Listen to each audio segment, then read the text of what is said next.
મન બંનેને સ્થિર, શાંત, સહજ કરવાનો પ્રયત્ન. આવા શુદ્ધ કરેલા મનમાં કેવલ સ્વયંની જાગૃતિનો વિચાર, પોતાનો વિચાર, પોતાના જીવન વિશેનો વિચાર, જીવન વિશેની જાગૃતતા લાવવાનો પ્રયત્ન કરીએ. મારું આ જીવન કેટલું અનમોલ છે, મૂલ્યવાન છે. આ અવસર દુર્લભ છે. આ સ્થાન, આ વ્યવસ્થા, આ સુવિધા અને જીવનની ઉન્નતિની આ વિદ્યા સહજ રીતે પ્રાપ્ત થવું, આ મારું ખરેખર સૌભાગ્ય છે. વર્તમાનનું આ જીવન શું એ ઉદ્દેશ્ય તરફ જઈ રહ્યું છે ખરું? શું આ જીવનનું પ્રયોજન સાર્થક થઈ રહ્યું છે ખરું? શું હું જેવી રીતે જીવવા માંગુ છું એ રીતે આ જીવન સફળ થઈ શકે ખરું? કે પછી મારે આ જીવનને કોઈ બીજી રીતે જીવવાની જરૂર છે? કે મારે આ જીવનને પરિવર્તન કરવાની, ઉન્નત કરવાની જરૂર છે? જીવનની એ ઉન્નતિ વિદ્યા, શિક્ષા, સંસ્કાર અને સંગત વિના સંભવ ખરી? આ વસ્તુઓનું મારા જીવનમાં મૂલ્ય શું છે? આ વિદ્યા, જ્ઞાન, આ શ્રેષ્ઠ સંસ્કારો જે મને પ્રાપ્ત થયા, એનો સદુપયોગ કેટલો હું કરી શકું છું? જો મને એવું પ્રતીત થાય કે હું એનો 50% પણ સદુપયોગ નથી કરી રહ્યો, તો મારા જીવનમાં 100% સુખ, શાંતિ કે સફળતા થઈ જવી અસંભવ છે. શું હું આ વસ્તુને કરવા તત્પર છું ખરો? આ વસ્તુનું, આ જીવનનું મૂલ્ય હું સમજું છું? શું હું ખરેખર સ્વયંને બદલવા તૈયાર છું? જો આનો ઉત્તર હું હામાં લઈ શકતો હોઉં, પરંતુ હું પ્રયત્ન કરવામાં જો શિથિલ રહું છું, આલસ્ય પ્રમાદથી બાધિત રહું છું, તો મારે આ સ્થિતિમાં ખરેખર સહાયની, મદદની, કૃપાની, પ્રેરણાની જરૂર છે. અને એ સહાય, એ પ્રેરણાની મને ભીતરથી જરૂર છે, કે જ્યાં હું બિલકુલ એકલો છું. એ સ્થાન પર માત્ર ને માત્ર મને એક જ આ સંસારની જે પરમ શક્તિ છે, જે પરમ પવિત્ર છે, પૂર્ણ છે, એવા એ નિરાકાર સ્વરૂપ એકમાત્ર ઈશ્વર જ મને સહાય કરી શકે એમ છે. અતઃ આ જીવનની ઉન્નતિ, પતન ઈશ્વરની સાથેના સંબંધ સાથે જોડાયેલું છે. જો હું અસહાયતા અનુભવું કે પોતાને હું નિર્બલ અનુભવ કરતો હોઉં, તો મારે ઈશ્વરને પ્રાર્થના, યાચના, કામના, ઈશ્વરની સ્તુતિ કરવાની અત્યંત જરૂર છે. જેણે વગર સ્તુતિએ પણ મને ઘણું દીધું સ્તુતિ કરવા ઉપરાંત હું ઘણું હજી મેળવી શકું એમ છું.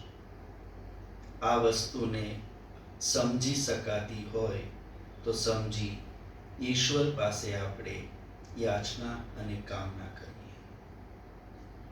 ઈશ્વરનું મુખ્ય નિજ નામ ઓમ નું આપણે 3 વાર ઉચ્ચારણ કરીશું.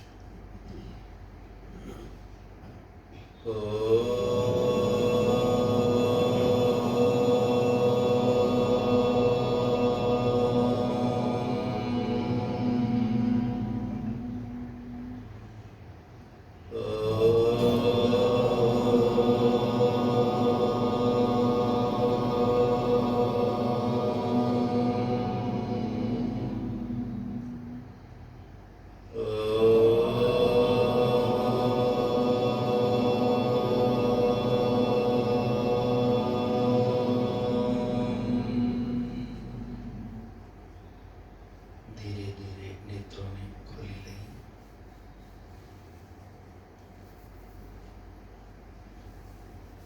સરળ આધ્યાત્મિક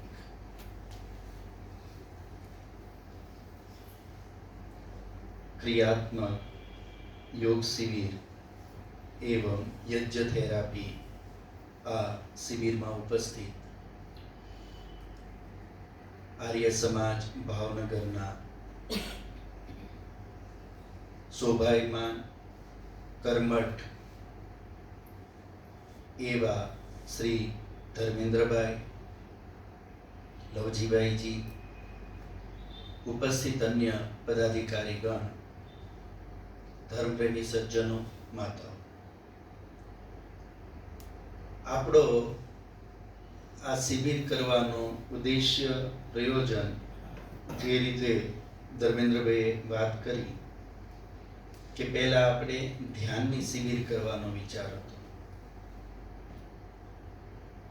કે અષ્ટાંગ યોગની જે પદ્ધતિ છે એ પદ્ધતિ અનુસાર ધ્યાન કરવાથી જે માનસિક સમસ્યાઓ છે, જે માનસિક પ્રશ્નો છે, એને લઈને જે વ્યવહારિક પરિસ્થિતિઓ અને પ્રશ્નો છે એનું આપણે કંઈક સમાધાન લોકોને આપી શકીએ. કેમ કે સીધી વસ્તુ છે, વિદ્યા વસ્તુ એવી છે કે જે વિદ્યાને જાણશે એનો ઉપયોગ જરૂર કરવાનો.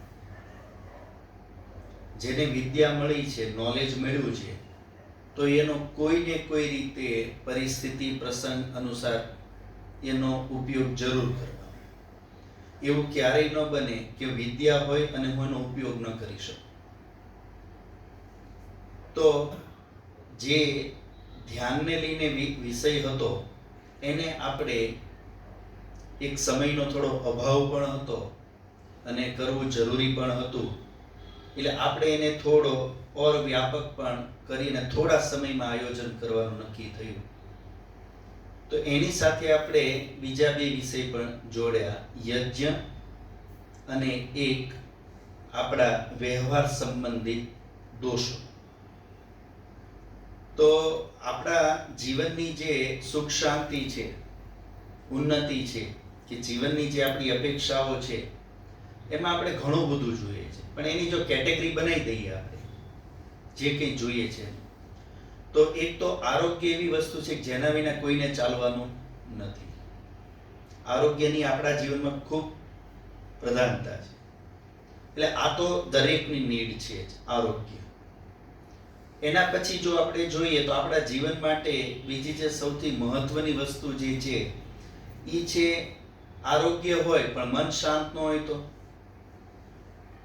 શરીર મારું સ્વસ્થ છે પણ મને ઊંઘ નથી આવતી તો, ચિંતા છે તો, ડિપ્રેશનમાં છું તો. એટલે મનનું પણ પ્રસન્ન હોવું, શાંત હોવું, ઉત્સાહી હોવું એ પણ એટલું જરૂરી છે.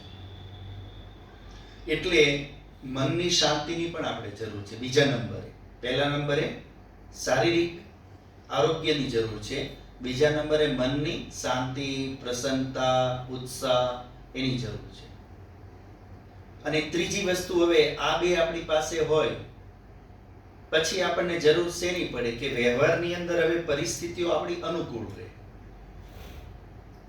અને અનુકૂળતા પ્રતિકૂળતા આપણી એકબીજા સાથેના વ્યવહાર સાથે જોડાયેલી છે. એટલે વ્યવહારની અંદર આપણે જે પ્રશ્નો રહેતા હોય છે, તણાવ રહેતો હોય છે, ક્લેશ રહેતો હોય છે, ઝઘડા રહેતા હોય છે, માથાકૂટ રહેતી હોય છે, તો એમાં પણ આપણને શાંતિની જરૂર તો છે જ. શરીરે સ્વસ્થ છે, મન સ્વસ્થ છે, પણ કકળાટ છે તો સામેવાળી વ્યક્તિ સાથે, તો આ બે વસ્તુનું મહત્વનો આપણને એનો લાભ મળશે નહીં. એટલે શું જોશે? આરોગ્યની સાથે, મનની શાંતિની સાથે, ચાહે આપણા પરિવારમાં હોય, આપણી સોસાયટીમાં હોય, આપણી કંપનીમાં હોય કે જે ફિલ્ડમાં આપણે હોય, આપણે એ દરેક જગ્યાએ વ્યવહારની અંદર શાંતિની પણ જરૂર છે કે બધા આપણે એકબીજાને અનુકૂળ હોય, કોઈ પ્રતિકૂળ ન હોય, જેથી કરીને શું થાય, આપણે નિર્ભયતાથી અને આનંદથી અને પ્રેમથી જીવી શકીએ. તો આ ત્રણ વસ્તુઓ આપણા જીવનની ખરેખર પ્રાયોરિટીમાં છે. એક અલગ વસ્તુ છે, આપણને પ્રાયોરિટી વધારે લગભગ અર્થની લાગે, ધનની લાગે, ધન માટે ધન કમાવાના સાધનોની લાગે, એ પણ જરૂરી છે. કેમ કે ધન ન હોવાથી પણ ઘણા પ્રશ્નો ઊભા થાય અને એ પ્રશ્નો પાછા માનસિક ચિંતા રૂપે આવે. એટલે મહત્વ તો એનું છે, આમાં મહત્વનો નિષેધ નથી, પ્રાયોરિટીની વાત છે. પ્રાયોરિટી કેમ કે આપણને ખબર છે કે જેની પાસે આરોગ્ય હશે, જેની પાસે મનની શાંતિ હશે અને જેનું વાતાવરણ તણાવ વગરનું, આનંદનું હશે, પ્રેમનું, વિશ્વાસનું હશે, તો ધન કમાઈ લેશે. આ વસ્તુ સમજમાં આવે છે કે નહીં? ધન કમાવાની શક્યતા વધી જશે કે ઘટી જશે? વધી જશે. પણ માની લો ધન છે તો એનાથી આરોગ્ય કે મનની શાંતિ કે વ્યવહારની અંદર શાંતિ થઈ જશે એવું કહી શકાય? આરોગ્યની તો ધન કમાવાનું કારણ બની શકશે, પણ ધન આનું કારણ બની જશે એવું જરૂરી નથી. બની પણ શકે ને ન પણ બને. પણ આરોગ્ય હોય, મન પ્રસન્ન હોય, ઉત્સાહી હોય તો એ વ્યક્તિ પુરુષાર્થી જ હોય. અને એમાં વ્યવહારમાં બધા અનુકૂળતા હોય તો બધા એકબીજાના તાલમેલમાં હોય, એટલે ઉન્નતિ થાય અને થાય. તો જે આપણે પ્રાયોરિટી જોઈએ તો આ ત્રણની મુખ્ય છે. એટલે એને ધ્યાનમાં રાખી આપણે એવો વિચાર કર્યો કે જે શારીરિક રોગ સંબંધિત જે આપણી સમસ્યાઓ છે, તો અત્યારે આપણી પાસે એલોપેથી સિવાય બીજો કોઈ વિચાર નથી અને કોઈ આપણી પાસે વિકલ્પ પણ નથી. એટલે આપણે એને અત્યારે શું થાય છે, કોઈ વિકલ્પ ન હોવાના કારણે અપનાવવું પડે છે. અથવા પછી આયુર્વેદનું જે કંઈ આપણા માટે ઉપયોગી નોલેજ છે એ કાં તો આપણને છે નહીં, કાં તો એની પ્રોસિજર આપણને લેન્ધી લાગે છે, એટલે આપણે આયુર્વેદને થોડું એવોઇડ કરીએ છીએ. એટલે જોવાની ખૂબી છે કે એલોપેથીનું કોઈ ઓપ્શન તો જરૂરી છે, કેમ કે એની પર હવે ઘણા બધા પ્રશ્નો ઊભા થવા માંડ્યા છે. ખુદ મેડિકલ લાઈન વાળા જ લોકો હવે પ્રશ્નો ઊભા કરવા માંડ્યા છે કે આવનારા સમયમાં જો આ જ રીતે એલોપેથીનો ઉપયોગ થતો રહેશે, કેમ કે પ્યોર બિઝનેસ બની ગયું છે. શું બની ગયું છે? Pure business. Pure medical line આખી પ્યોર બિઝનેસ થઈ ગઈ છે. અને ડર એમાં સૌથી મોટું કારણ છે. આ બિઝનેસ કેના ઉપર ચાલે છે? ડર ઉપર ચાલે છે. ડરાવાના અને માર્કેટ ચલાવવાનું, ડરાવાના અને માર્કેટ ચલાવવાનું. એ ડરાવાનું ડોક્ટર થી ચાલુ થઈ જાય તો એ પછી છે કંપનીઓ જે એની આખી લાઈન આપે, એટલે ડોક્ટર પછી વસ્તુ એ રીતે આપણી સામે રજૂ કરે અને આપણે એનાથી ભયમાં આવીને આપણે તરત તરફ જવાના. આખું એક ચાલી રહ્યું છે. બહુ અલગ વિષય છે આખો, પણ કહેવાનો મતલબ કે આપણે જે શારીરિક સમસ્યાઓ છે એનો કોઈ ઉપાય કદાચ એવું તો નથી થઈ રહ્યું ને કે બગલમાં હોય ને ગામમાં ગોતતા હોય. ક્યાંક એવું તો નથી થઈ રહ્યું કે આપણને ખબર હોય અને આપણે એને આપણા જ હાથેથી એને માન લો ઇગ્નોર કરી રહ્યા હોય, ઉપેક્ષા કરી રહ્યા હોય. તો એ સમજવાનું છે. તો આજકાલ વિશેષ કરીને પતંજલિ યોગપીઠને આપણે ધન્યવાદ દેવા જોઈએ કે એને ખૂબ સરસ ડેટા રિસર્ચ આ તે બધું કરી અને એ રીતની મેડિસિન્સ બધી તૈયાર કરી અને આપણને અવેલેબલ કરાવી છે કે જેનો જો નિયમિત ઉપયોગ ચોખ્ખા ગાયના ઘી સાથે કરવામાં આવે તો એ દરેક એવા રોગ ઉપર કાબુ એ કેવલ હવનથી મળી જાય એમ છે. અને એના માટે હું આ જરૂર આપને આગ્રહ કરીશ, આપ કાલે ભૂખ્યા પેટે અથવા આજે બ્લડ રિપોર્ટ કરાવી લેજો અને 2 દિવસ પછી એટલે કે સોમવારે આપ ફરીવાર બ્લડ રિપોર્ટ કરજો અને આપના રિપોર્ટના પેરામીટર્સ ચેક કરજો. ખાલી 2 દિવસ આપે ધ્યાન કરવાનું છે, 2 દિવસ આપણે યજ્ઞ થેરાપી લેવાની છે અને 2 દિવસ જે વ્યવહારના નિયમો આપણે ચર્ચા કરીએ એ પ્રમાણે વ્યવહાર કરવાનો પ્રયત્ન કરવાનો છે. 2 દિવસ પછી બ્લડના તમારા પેરામીટર્સ તમે ચેક કરજો. તમારું બીપી પહેલા ચેક કરી લેજો અને 2 દિવસ પછી કરી લેજો. આ પોતે જોશો કે એમાં શું ચેન્જીસ આવ્યું છે. આ કોઈ ચમત્કારની વાત નથી, કોઈ હંબક ચેલેન્જની વાત નથી. હજારો લોકો પર આ પ્રયોગ થઈ ગયા છે અને સફળ ગયા છે ને એના રિઝલ્ટ્સ આવ્યા છે. એટલે આ શારીરિક રોગો જે આપણા છે એને નિયંત્રણમાં આપણે કરી શકાય એમ છે યજ્ઞ જેવી આ થેરાપીના માધ્યમથી, આ મેડિસિન્સના માધ્યમથી. એ કેવી રીતે છે વિષય આપણો કાલે છે. હું એના વિશે કાલે આખો વિષય આપની સામે રાખીશ કે કયા કયા રોગ ઉપર કઈ કઈ ઔષધિથી અને કેવી રીતે એનો પ્રયોગ કરવાથી આપણે એનો કેવી રીતે લાભ લઈ શકશું. તો એ આપણે કાલે ચર્ચા કરશું. એટલે એક તો મારો કહેવાનો મતલબ એટલો જ છે કે જે આપણી શારીરિક સમસ્યાઓ છે, જે રોગો છે એને ધ્યાનમાં રાખીને આપણે યજ્ઞ થેરાપીને આની અંદર જોડ્યું છે. અને કોને નથી જોતું? દરેકને જરૂર છે આની. અને બહુ સરળ છે, પણ આપણને હજી યા તો શું છે કે આનું આપણને નોલેજ નથી અને યા તો આપણને આના પર હજી શું છે વિશ્વાસ નથી અને યા તો પછી શું છે આલસ્ય પ્રમાદના કારણે આપણે આમાં આગળ વધવા માંગતા નથી. 3 જ કારણ હોઈ શકે. બીજું જે છે કે જે મન સંબંધિત જે સમસ્યાઓ છે, જે મનની ચિંતાઓ કે માનસિક રોગો જે આજકાલ આપણે કહીએ છીએ માનસિક રોગ, અને એ માનસિક રોગ હવે આપણે બધા અનુભવ કરીએ છીએ કે હવે એક સમય હતો કે માનસિક રોગ બહુ કાર્યવ્યસ્ત હોય, કોઈ મોટા પદ ઉપર હોય કે કોઈ એવા સંઘર્ષના વાતાવરણમાં રહેતો હોય કે પછી કોઈ માન લો બહુ વયોવૃદ્ધ હોય તો એવા લોકોને થતા આપણને સાંભળવા મળતા.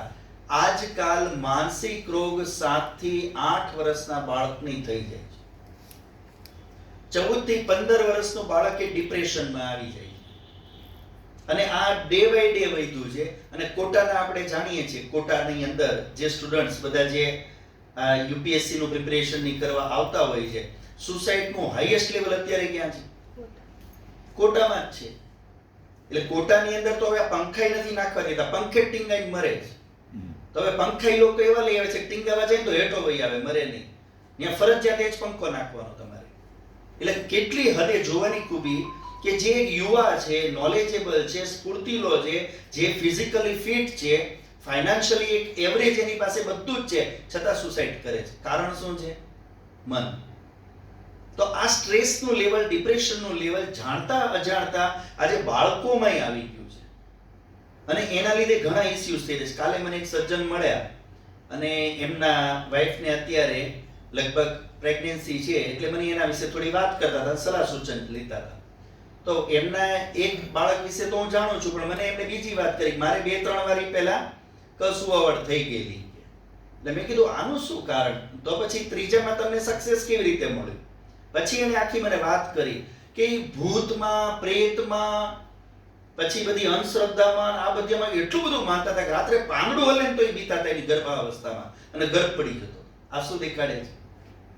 માનસિક ચિંતા કેટલી અસર એની પડે છે. તો ઈ પણ આપણે જે માનસિક પ્રશ્નો છે એનું સમાધાન આવનારા સમયની અંદર માત્ર ને માત્ર જો આપણે કરવું હોય તો એ કેવલ અને કેવલ ધ્યાનથી જ સંભવ છે. મેડિટેશન. આનો કોઈ ઉપાય નથી, એવી કોઈ દવા નથી, એવું કોઈ ઇન્જેક્શન નથી, એવી કોઈ ફોર્મ્યુલા નથી કે જેનાથી મનને આપણે કંટ્રોલ કરી શકીએ, કે મનને શાંત કરીએ. કે એનો માત્ર એક જ ઉપાય છે, ધ્યાન, ધ્યાન અને ધ્યાન. અને એટલે જ જો આજે ધ્યાનનું મૂલ્ય શું થયું છે? વધવા માંડ્યું છે. ધ્યાનનો અભ્યાસ વધવા માંડ્યો છે. ધ્યાનમાં લોકોનો રસ વધવા માંડ્યો છે. ક્રેઝ વધ્યો છે. ફોરેનમાં આજે લોકો ધ્યાન કરતા તમને જોવા મળે છે. તો ધ્યાન આજે એટલે મહત્વ વધ્યું છે કેમ કે દરેક માણસ મનથી પરેશાન છે, પણ એની પાસે એને શું કરવું એનો કોઈ ઉપાય નથી. એટલે લોકો હવે આનું મહત્વ સમજવા માંડ્યા છે. એટલે આપણે બીજો વિષય આમાં જોડ્યો છે ધ્યાનનો. જે બંને સેશન આપણા રહેશે મોર્નિંગમાં. સવારે 6:15 થી 7:15 આપણું ધ્યાનનું સેશન રહેશે અને 7:15 થી 8:15 આપણું હવનનું રહેશે. એટલે શું થશે? મન અને શરીર ઉપર આપણે સવારે કામ કરશું. કેમ કે એ વખતે એવું શરીરમાં થોડી સાત્વિકતા હોય, વાતાવરણમાં સાત્વિકતા હોય અને એ વખતે શરીર પણ આપણું શું હોય? શુદ્ધ થયેલું હોય. એટલે એમાં આપણને શું થાય કે એ બે કાર્ય સવારે કરવામાં આપણને વધારે લાભ મળશે. એટલે ખાસ યજ્ઞની અંદર આવીને હું તો કહું છું, અહીં આવીને હવન પાસે આવીને હુઈ જજો. શ્વાસ તો લેવાના કે નહીં લેવાના? હવન પાસે આવીને હુઈ જાઓ તો એ શ્વાસ તો લેવાના કે નહીં લેવાના? બસ તમારા અંદર શ્વાસ તો જવા દો, તોય બહુ થઈ ગયું. હુતેલા માણસ બાટલો ચડાવો તો એની અસર થાય કે ન થાય? તો હુઈ ગયેલો માણસ શ્વાસ તો લેવાનો જ છે, તો એની દવાની અસર છે એને તોય થવાની છે. એટલે ગમે તે કરો પણ બધાને પરિવારમાંથી લઈને આવો. કયો હાથમાં લાભ છે, અડોશ પડોશમાંથી કયો કે આ ખરેખર શરીરમાં ચાહે ડાયાબિટીસ હોય, બીપી હોય કે એને થાઇરોઇડ હોય કે કોઈ પણ આવા મેજર પ્રોબ્લેમ હોય, 2 દિવસ અડધો કલાક આ હવન કુંડ ઉપર બેસો અને એનું બ્રીધિંગ કરો. તમે શ્રદ્ધાથી કરો, પ્રેમથી કરો, ઊંડા શ્વાસ લઈને કરો. 2 દિવસ તમે કરો, કેટલો ચેન્જ આવશે જોશો. અકાલ ચાન્સ છે આપણી પાસે, તો ઈ વસ્તુ કરવાની છે. તો ઈ 2 વસ્તુ આપણે કાલે સવારના સેશનમાં કરશું. હવે અત્યારનો આ થોડો રજોગુણનો ટાઈમ છે. આખા દીની ભાગ દોડ ને આ તડકે 42 ડિગ્રીમાંથી આવ્યા છે. આ તો એસી હોલ છે એટલે સારું છે અત્યારે. તો અત્યારે આપણે જે વ્યવહાર સંબંધિત જે ત્રીજો પક્ષ બચી જાય છે, કેમ કે આપણે 3 જગ્યાએ સમાધાનની જરૂર છે: શારીરિક સ્તર ઉપર, માનસિક સ્તર ઉપર અને વ્યવહારિક સ્તર ઉપર. તો વ્યવહારિક સ્તર ઉપર આપણે શું ચાલી રહ્યું છે, વ્યવહારિક સ્તરનું આપણું જે જીવન જે રીતે ચાલી રહ્યું છે એમાં શું પ્રશ્નો છે, શું સમસ્યાઓ છે, એના કારણ શું છે અને એનું સમાધાન શું હોઈ શકે, એના વિશે આપણે અત્યારે આ સેશનમાં ચર્ચા કરવાનો પ્રયત્ન કરશું, જે કંઈ આપણી પાસે હજી સમય બચ્યો છે. તો સૌથી પહેલી વસ્તુ તો ઈ છે કે આપણે બધા એક વસ્તુ તો જાણીએ છીએ, ઘણા બધા સમયથી આપણે ઘણી રીતે જીવનને ઉન્નત કરવાના પ્રયત્ન ઉપાય કરીએ છીએ. પ્રાણાયામ કરતા હશો, આસન કરતા હશો, સ્વાધ્યાય કરતા હશો, સંધ્યા કરતા હશો, હવન કરતા હશો, કે ધ્યાનમાં જતા હશો, મન શાંત કરવા ફરવા જતા હશો. આ બધું કરતા જ હોઈએ છીએ. આપણે સંસારની અંદર, જીવનની અંદર, વ્યવહારની અંદર અનેક પ્રકારની યાત્રાઓ કરીએ છીએ. એ ચાહે આપણી ઘરથી બહાર સુધીની હોય કે એક જિલ્લાથી બીજા જિલ્લા સુધીની હોય કે એક દેશથી બીજા દેશ સુધીની હોય, પણ યાત્રાઓ આપણા જીવનમાં સતત ચાલુ જ હોય છે. યાત્રા વિનાનો કોઈ માણસ જોયો? આપણે જોયો? આપણે કોઈ એવો માણસ જોયો જે યાત્રા ન કરતો હોય?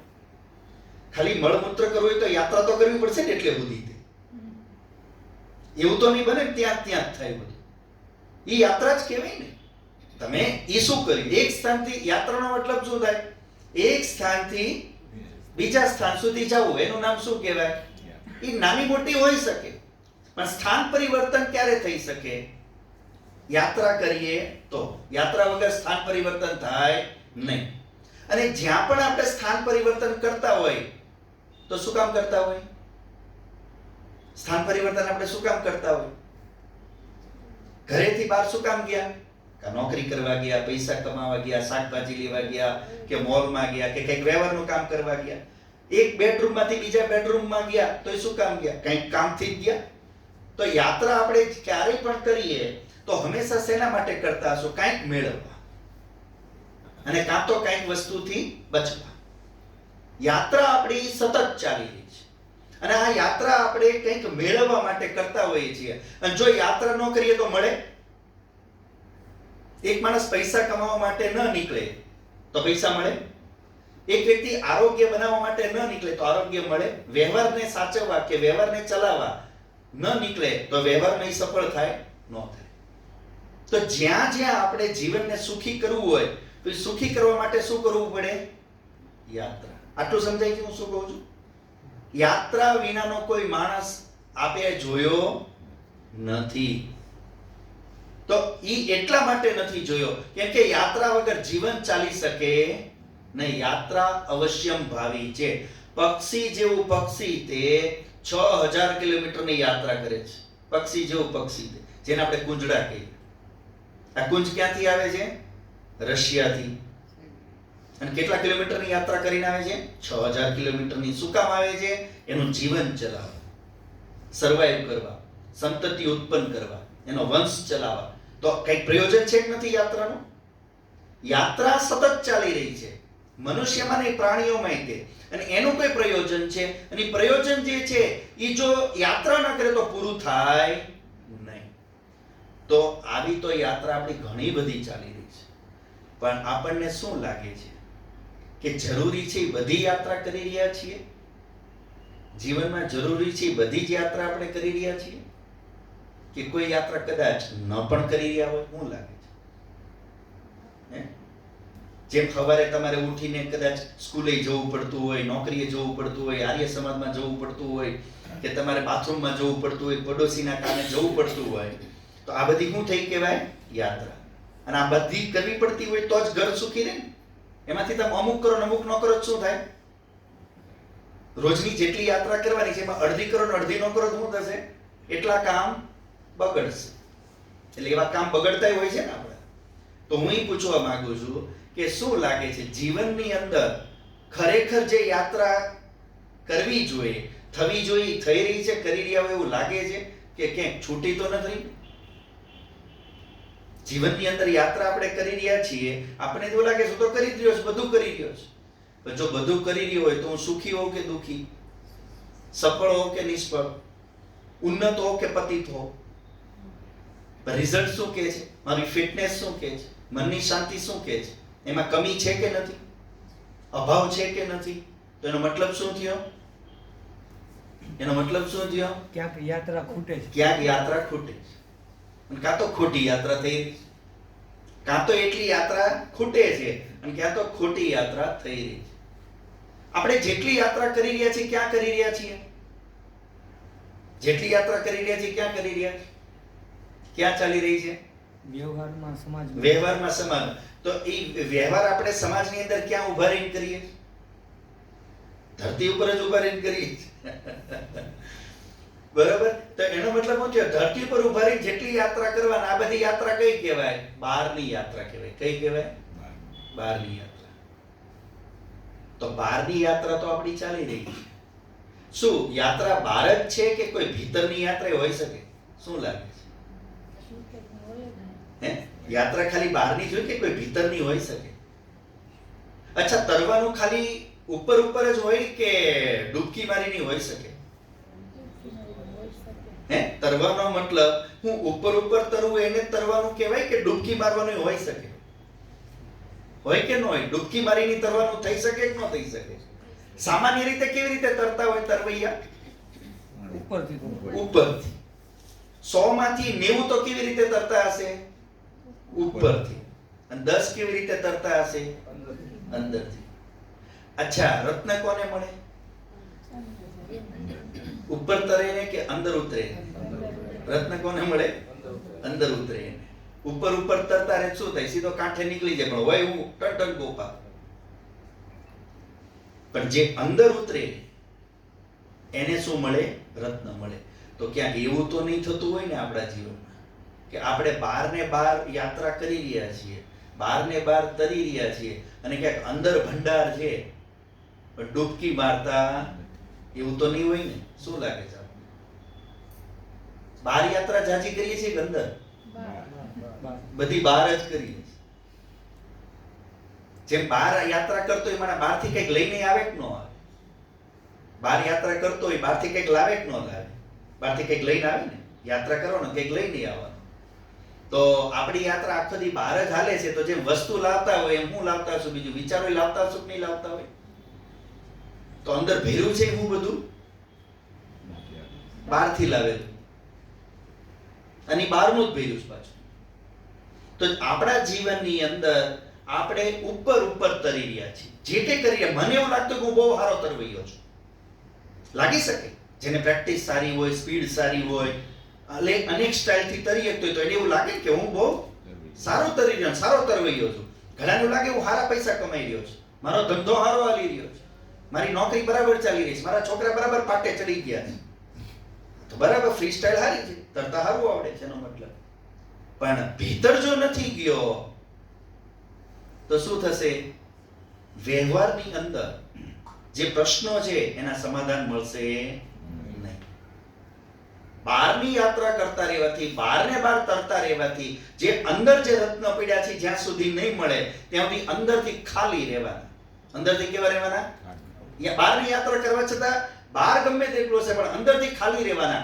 અને જે માણસ અંદરથી ખાલી હોય, મનથી ખાલી હોય, હૃદયથી ખાલી હોય, વિચારોથી ખાલી હોય, એ હંમેશા શું કહેવાય? કંગાળ. એને શું કહેવાય? જે બાર વસ્તુનો એને આપણે શું કહીએ? કંગાળ. તો કંગાલિયત ખાલી બહારની જ ન હોય, અંદરની હોય. વિચારોની, સંસ્કારોની, ભાવનાઓની, લાગણીઓની, જ્ઞાનની, ગુણોની, આની કંગાલિયત. અને આની કંગાલિયત બહુ ખતરનાક. 12 પૈસાની કંગાલિયત હજી કઈ સારી, પણ અંદરની કંગાલિયત નહીં સારી. અને બહાર ભરેલો એટલે અંદરે ભરેલો એવું જરૂરી, પણ અંદર ભરેલો છે એ બહાર સુખી હશે એ વાતની ગેરંટી. પણ એ કોણ? જે ક્યાં જતો હોય, ક્યાં યાત્રા કરતો હોય? ભીતર. તો આપણે ભીતરની યાત્રા શું છે? એ ભીતરની યાત્રાથી આપણને શું મળી શકે? અને જો ભીતરની યાત્રા નહીં કરીએ તો આપણે ઓલી કથા કે છે ને એને જે ઘટના એના જેવું થશે કે ઓલો ભિખારી મંદિર સામે બેસી અને આખી જિંદગી ભીખ માંગતો રહ્યો. 25 વર્ષ 50 વર્ષ મંદિરની સીડી સામે બેઠો, દઈ દ્યો બાપા, દઈ દ્યો બાપા. એટલે બધા કોઈ 5 પૈસા, કોઈ 10 પૈસા, કોઈ 2 રૂપિયા આપે. 50 વર્ષ ભીખ માંગી. કેટલા વર્ષ? 50 વર્ષ. અને એક દી મરી ગયો. એટલે એ ભિખારી ત્યાંથી ઉપાડ્યો. એટલે 50 વર્ષ ત્યાં બેઠો હતો એટલે હું જગ્યા ગોબરી થઈ ગઈ. એટલે હારા માણસ શું વિચાર આવે કે હવે તો આ મરી ગયો તો આ જગ્યાને શું કરીએ આપણે? સાફ કરી નાખીએ.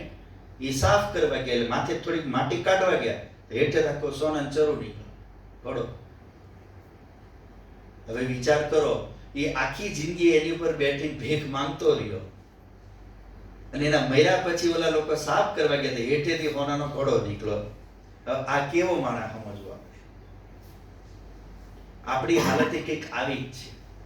થોડું ઘણું આપણે ભીતર નથી જઈ શકતા, ભીતરની યાત્રા નથી કરી શકતા, બહાર ને બહાર માંગતા રહીએ છીએ, ભાગતા રહીએ છીએ, પણ અંદર નથી જતા. અને અંદર જે હતું એ નથી જતા. એટલે જે છે ઘડો અંદર, એમાં જે આપણને મળી શકે એવું છે એ મળતું નથી. એટલે થાય છે હું આમ નામ આપણે ખાલી વયા જઈએ છીએ. તો આપણે ક્યાંક આવું ન થાય. ભીતર જે આપણને પરમાત્માએ આપ્યું છે, કે જે કંઈ આપણને કુદરતી રીતે મળ્યું છે, એનાથી આપણે પરિચિત થઈએ કે ભીતરનું મારું એક જીવન છે, જેમ બહારનું એક જીવન છે એમ મારું અંદરનું એ જીવનમાં હું એકલો છું. અને એ જીવન મારા માટે બહુ મહત્વનું છે. અને આખું એક મનોવૈજ્ઞાનિક જીવન છે, સાયકોલોજીકલ લાઈફ છે આપણી. અને એ બહુ મહત્વની છે આપણા માટે. જે વ્યક્તિની એ લાઈફ સારી હશે, જેની ઇન્ટરનલ લાઈફ જે છે, એનું ભીતરનું જે જીવન છે, એનાથી જેટલો પરિચિત હશે અને એ એની જેટલી પ્યોર હશે, એ વ્યક્તિ એટલો જ વ્યવહારની અંદર ઉન્નત હશે. આ વાતની ગેરંટી. તો એ જે ભીતરની જે યાત્રા છે એને અમે કહીએ છીએ અંતરયાત્રા. એને અમે શું કહીએ છીએ? અંતરયાત્રા, ભીતરની યાત્રા. તો આપણે આ 3 દિવસ શું કરવાનું છે? યાત્રા. શું કરવાનું છે? યાત્રા. પણ કઈ યાત્રા? અંદરની યાત્રા. એટલે અહીંયા આગળ આપણે આપણા સ્વભાવ વિશે, આપણા ગુણો વિશે, આપણા દુર્ગુણો વિશે, આપણા સંસ્કાર વિશે, આપણી યોગ્યતા વિશે, આપણા સ્વભાવ વિશે આપણે વધુમાં વધુ સમજવાનો પ્રયત્ન કરશું. અને એનું શું સમાધાન હોઈ શકે એ આપણે વિચારવાનો પ્રયત્ન કરશું. જે રીતે વધારે આપને સ્પષ્ટ કરું તો આપની પાસે રસોડામાં કોઈ એવી વસ્તુ છે જે કામમાં ન આવતી હોય? કોઈ ડબ્બામાં એવી વસ્તુ ભરી છે જે રસોડામાં ક્યારેય કામમાં જ ન આવી હોય? છે એવી? કઈ વસ્તુ રાખો છો? એનો મતલબ શું થયો? તમે એ જ વસ્તુ રાખો છો કે જે કામમાં આવે છે, ક્યાંક વઘારમાં કે આમાં કે તેમાં કે ક્યારેક બીજી કોઈ આઈટમમાં. એવી કોઈ વસ્તુ કદાચ નહીં રાખતો જેને ક્યારેય રસોડામાં વાપરવાની નથી. કેમ કે એવી નકામી વસ્તુ રાખવાનો મતલબ જ શું? હશે તો એ કામની જ હશે. તો એ જ રીતે આપણા જીવનની અંદર આ જીવનને ઉન્નત કરવા માટે આપણને જે એક વિદ્યા રૂપે, નોલેજ રૂપે, વિદ્યા અને નોલેજના મોલ રૂપે કે એક વ્યવહારિક ઉપયોગિતાના રૂપે જે શાસ્ત્રો મળ્યા છે, ચાહે આયુર્વેદનું હોય, ચાહે યોગનું હોય, ચાહે વેદ હોય, દર્શન હોય, આ જે વિદ્યા આપણને મળી છે એ આપને શું લાગે છે? ખાલી દેખાવની શોભાના ગાંઠિયાની હશે કે કામની હશે? હે, શું લાગે છે આપને? એ ખાલી બસ ધર્મગ્રંથ છે એટલે માથે મૂકો ને સવારે એને ફૂલ ચડાવો એટલા માટે જ હશે કે કઈ કામની હશે? કામની જ હોય ને. આયુર્વેદ જેવી વિદ્યા, યોગની વિદ્યા, ખગોળની વિદ્યા, રસાયણની વિદ્યા, ગણિતની વિદ્યા ક્યાંથી આવી? આ વેદની છે. આનું ખંડન કાંઈ ન થઈ શકે. આનું કોઈ ખંડન ન થઈ શકે કે આ વિદ્યા વેદની છે, એનું કોઈ ખંડન ન થઈ શકે. અને ઈ વિદ્યા જે રહી એનો વ્યવહારની અંદર ઉપયોગ છે એ આપણે કરીને એના પરિણામો જોયા છે અને આપણને વાત ખબર પડી છે કે આ બધી વિદ્યા આપણા કામની છે. પણ સમજવાની વસ્તુ ઈ છે કે આ બધી વિદ્યાઓ હોવા છતાં એનો વાસ્તવમાં આપણે ઉપયોગ કેટલા ટકા કરી રહ્યા છે? કેટલોક કરી રહ્યા છે? આયુર્વેદનો ઉપયોગ આપણે કેટલોક કરી રહ્યા છે અત્યારે જીવન? ઓછો. યોગનો કેટલોક કરી રહ્યા છે? કોરોના પછી શરૂ થયો છે. થોડુંક. બહુ સાચું કીધું આપે. કોરોના પછી લોકો થોડુંક આયુર્વેદનું વળી મૂલ્ય સમજ્યા તો ઉકાળા બુકાળા પીતા થયા, એલોવેરા પીતા થયા, ગોળો પીતા થયા યોગમાં જતા અને યોગમાં જતા થયા ટેન્શન ને ડિપ્રેશન ને દૂર કરવા. નહીંતર અત્યાર સુધી એનું કોઈ વેલ્યુ હતી નહીં. પણ કોરોનામાં કોઈ એની મેડિસિન હતી જ નહીં, એલોપેથી પાય. ઉકાળો ઉપર જ જવું પડે, બધું બીજો રસ્તો જ નહોતો. તો જોવાની ખૂબી કે આ બધી વસ્તુઓ આપણી પાસે છે પણ એનો શું છે આપણા વ્યવહારમાં ઉપયોગ નથી. અને એનો ઉપયોગ એટલા માટે નથી કેમ કે આપણને એની સમજ નથી. એનો જે લાભ છે, એનો આપણને ફાયદો છે એ આપણને ખબર નથી. નહીંતર લાભ મળી જાય ને આપણે બેઠા રહીએ એવું બને? ફાયદો દેખાય છે બેઠા રહીએ એવું બને? આપણે નો બેઠા છે એનો મતલબ એ છે કે હજી સમજમાં આવ્યું નથી. આપણે એ સમજવાનો પ્રયત્ન કરો છે કે આયુર્વેદ છે, યજ્ઞ છે, જે મેડિટેશન છે કે જે વ્યવહાર ઉપયોગ છે અહીંયા આગળ વ્યવહારની અંદર સ્ટેબલ કેમ રહેવું, જે વેદના ઉપાયો છે એને આપણે અહીંયા આગળ સમજવાનો પ્રયત્ન કરવો છે. એની ઉપયોગિતા આપણા જીવનમાં શું સમજવાનો પ્રયત્ન કરવો. જો એ સમજાઈ જશે તો આપણે જરૂરી વસ્તુ કરવાનો પ્રયત્ન કરશું.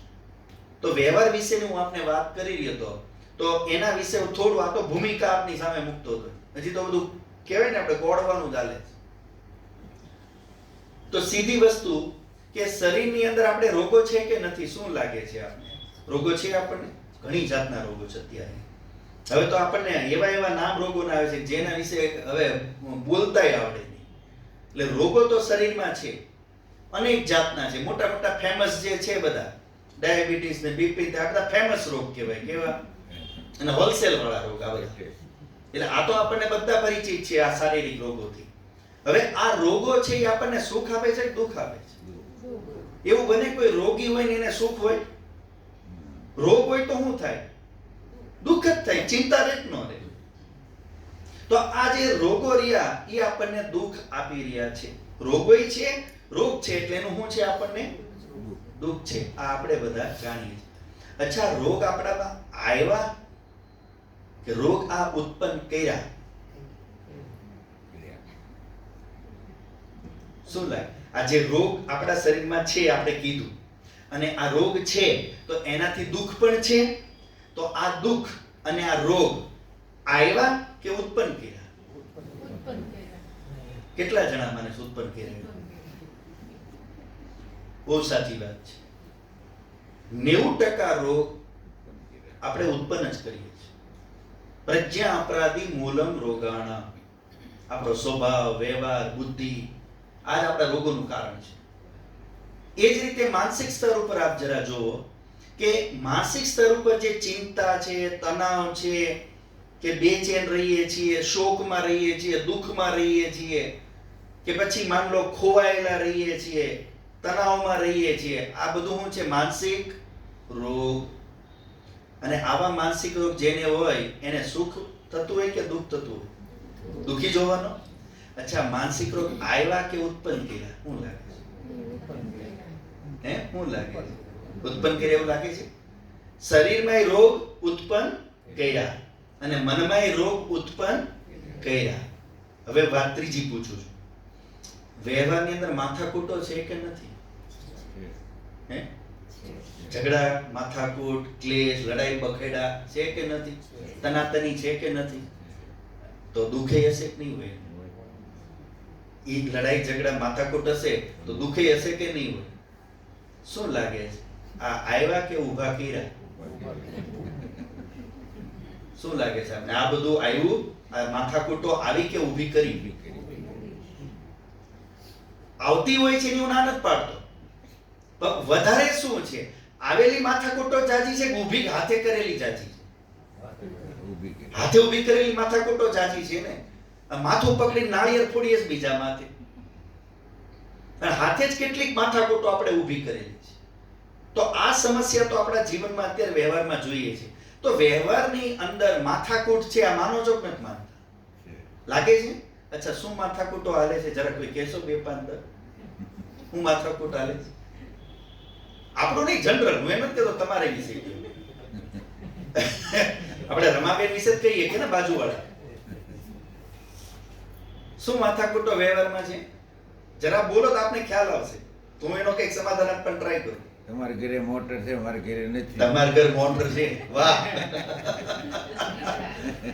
તમારા ઘરે રસોઈ સારી બને, મારા મારા ઘરે નથી. અને ઘણી વખત સાસુઓને ઝઘડા થતા હોય તો સાસુ છે ને બહુ સાદી રસોઈ બનાવતી હોય. સાસુ છે ને એ પોતે જમી રહ્યા, એના સસરા જમી રહ્યા, પછી એનો ધણી જમવા આવવાનું ને ત્યારે મીઠું વધારે નાખી દે. બરાબર. તને રસોઈ નથી આવડતી. બરાબર બરાબર. અને હું જ મારા દીકરાને થાળી દઉં, હું હારી લાગુ.